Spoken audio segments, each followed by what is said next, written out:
Hello everyone, this is me Sadia here mark के लिए लेकर आई हूँ एक और रीडिंग जो कि होगी उन लोगों के लिए जो राइट नाउ नो कांटेक्ट में है और जानना चाह रहे हैं कि क्या सब कुछ ख़त्म हो गया है आप दोनों के दरमियान में या फिर there is a chance of reconciliation. तो ये रीडिंग डेफिनेटली आपके लिए है। रीडिंग शुरू करने से पहले रिमाइंड करवा दूँ कि ये एक जनरल रीडिंग है। अगर आपको पर्सनलाइज रीडिंग लेनी है तो रीच आउट कर सकते हो। ईमेल ID डिस्क्रिप्शन बॉक्स में गिवन है।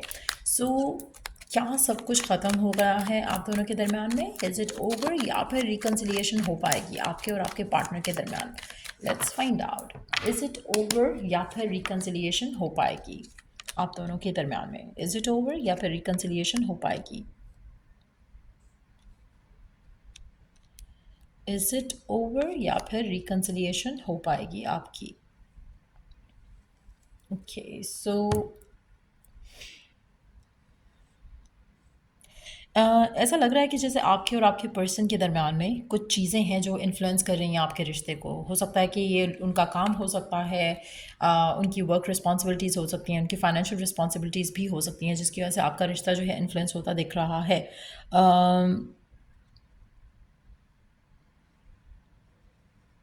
और उसकी वजह से आपका जो कनेक्शन है वो इस तरह से भी इन्फ्लुएंस हो सकता है कि आपकी पर्सन या तो ट्रैवल, आप दोनों के दरमियान में डिस्टेंस भी हो सकता है आप में से कुछ लोगों के लिए।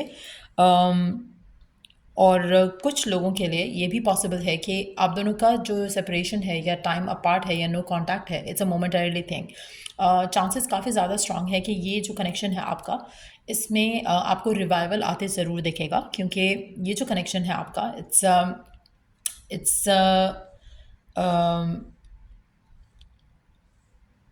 It seems like a comic connection आप में से मेजॉरिटी लोगों के लिए, कामिक या फिर ट्विन फ्लेम जर्नी कह सकते हो। लेकिन यहाँ पर ऐसा लग रहा है कि कुछ ऐसी रिस्पॉन्सिबिलिटीज़ हो सकती हैं, ऐसा काम हो सकता है, ऐसे गोल्स हो सकते हैं आपके पर्सन के, जिसकी वजह से आप दोनों के दरमियान में इश्यूज़ आए हैं।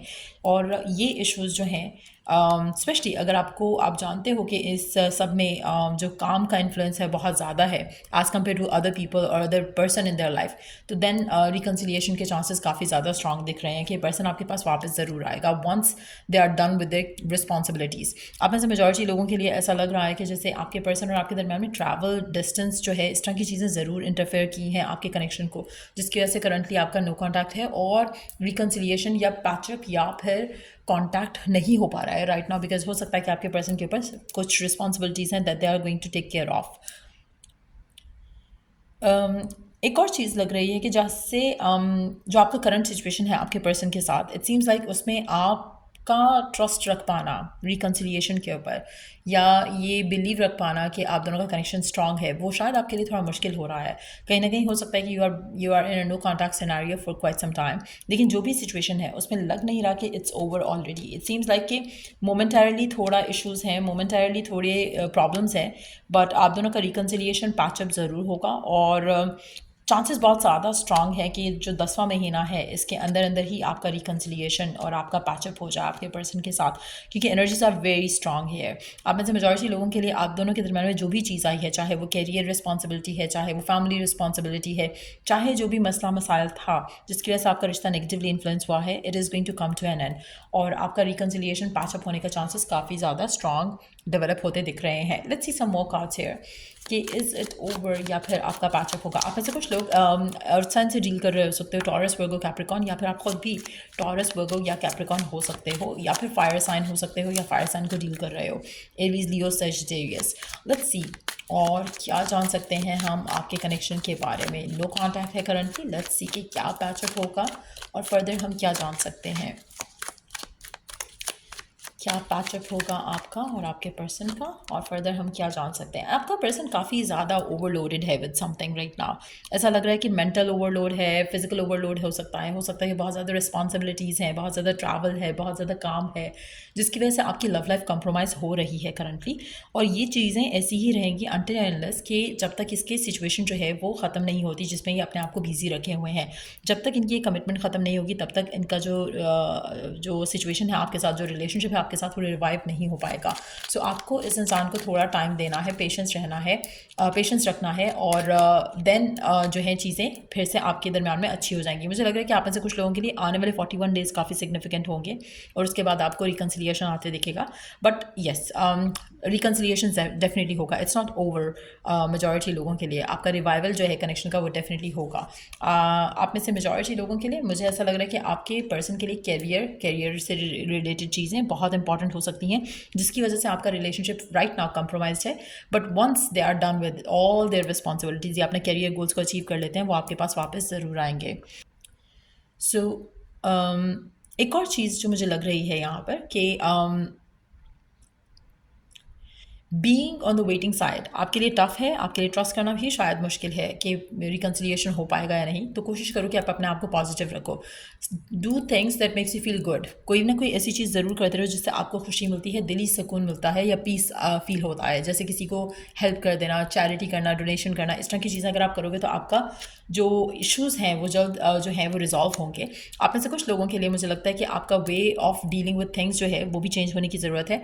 और कहीं ना कहीं आपको डिवाइन की तरफ से ऑलरेडी साइंस और मैसेजेस मिल रहे हैं कि आपके रिश्ते को क्या चीज़ें ख़राब कर रही हैं, क्या चीज़ें ब्लॉक कर रही हैं, लेकिन स्टिल आप उन चीज़ों को कर रहे हो।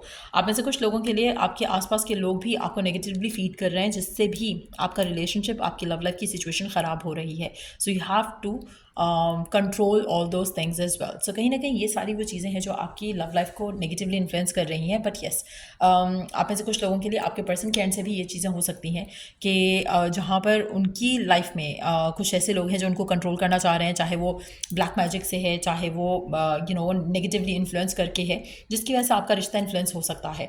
But at the same time having said that, आपका रिश्ता स्ट्रांग लग रहा है और इसीलिए आपका जो पर्सन है वो आपके पास वापस ज़रूर आएगा once they are done with जो भी चीज़ उनको राइट नाउ ब्लॉक कर रही है, चाहे वो उनका कैरियर है, चाहे उनके आसपास के लोग हैं।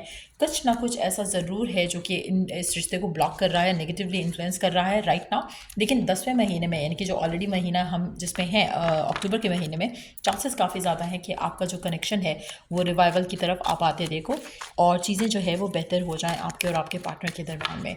So let's see given circumstances में पर्सन के मन में क्या है जो आपसे कहना चाहते हैं। पर्सन के मन में क्या है जो आपसे कहना चाहते हैं। पर्सन के मन में क्या है जो आपसे कहना चाहते हैं। I don't show any emotion when people talk about you. आपका पर्सन आपसे कहना चाहता है कि वो अपने इमोशन शो नहीं करते हैं जब लोग आपके बारे में बात करते हैं। No, now is not the time. आपके पर्सन आपसे कहना चाहते हैं right now is not the time. तो आपको और थोड़ा इंतजार करना पड़ेगा। It's time for us to say goodbye. आपके पर्सन को लगता है कि राइट नाउ अवे रहना इज़ द बेस्ट थिंग। और जब तक वो अपनी सिचुएशन को हैंडल नहीं कर लेते, अपने आसपास के लोगों को हैंडल नहीं कर लेते, वो आपके पास वापस नहीं आएंगे। आपके पास रहना, आपके पास होना उनको पसंद है। Being around you is like a breath of fresh air. Definitely वो आपके पास होना चाहते हैं, बट सर्कमस्टांसेस ऐसे नहीं हैं जहाँ पर वो आपके पास हो सकें। सो या ये रीडिंग आप लोगों की, अगर आपको इस रीडिंग से हेल्प मिला है, गाइडेंस मिली है, तो लाइक शेयर सब्सक्राइब जरूर किया करो। चल I do the next read. Take care, bye.